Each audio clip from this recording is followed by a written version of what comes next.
দেখতে পাচ্ছেন এটাকে জায়ান্ট চিলি ক্রাব বলা হয়। বিশেষ করে থাইল্যান্ড এবং সিঙ্গাপুরের মানুষজন এই কাঁকড়াগুলো খুবই পছন্দ করে। এই দানবীয় দুটি দাঁতের ভিতরে লুকিয়ে থাকে কাঁকড়ার সবচেয়ে মজাদার সুস্বাদু পেশি সমৃদ্ধ মাংস।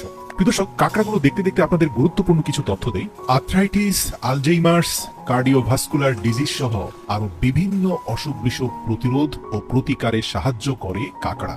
কাঁকড়া হচ্ছে সি ফুডের ভেতরে সবচেয়ে প্রোটিন সমৃদ্ধ একটা খাবার। এছাড়াও কাঁকড়ায় রয়েছে ভিটামিন বি, সেলেনিয়াম এবং ওমেগা 3 ফ্যাটি অ্যাসিড, রয়েছে riboflavin, niacin, iron, magnesium, calcium ও ফসফরাস। জেনে অবাক হবেন যুক্তরাষ্ট্রের বড় বড় ফুড সায়েন্টিস্টরা বিভিন্ন রোগের প্রতিরোধ ছাড়াও চিকিৎসার প্রয়োজনে খাদ্য তালিকায় নির্দিষ্ট পরিমাণ কাঁকড়া খেতে উপদেশ দিয়ে থাকে।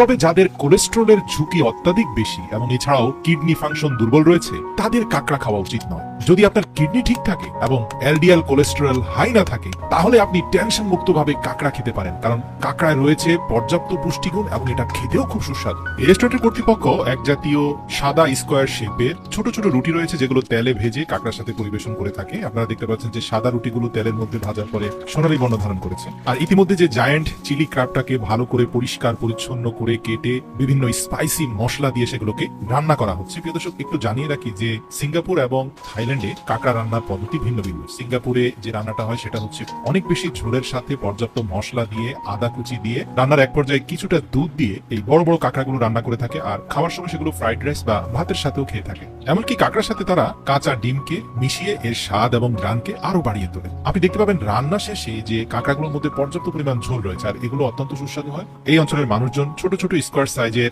রুটি দিয়ে এই কাঁকড়াটা খেতে পছন্দ করে। আর এই কাঁকড়ার সবচেয়ে যে বেস্ট পার্টটা সেটা আমি পূর্বেও বলেছি যে ভয়ঙ্কর দুটি দাঁত ছিল, সেই দাঁতগুলোর যে ভারী শেল আছে সেই শেলটা সরালে ভেতরে মাসেল এবং ভরপুর মাংস দেখতে পাবেন। রান্নার পরে সেগুলো সিদ্ধ হয়ে অনেক নরম হয়ে যায়। জানিয়ে রাখি এই মাংসটাই মূলত সবচেয়ে উপকারী মানব দেহের জন্য। এগুলো ভালোভাবে সিদ্ধ হয়ে যাওয়ার পরে খেতেও যেমন সুস্বাদু, রয়েছে পর্যাপ্ত জিঙ্ক, ওমেগা 3 ফ্যাটি অ্যাসিড, যা সরাসরি মানুষের শরীরের ইমিউন সিস্টেম ডেভেলপ করতে সাহায্য করে।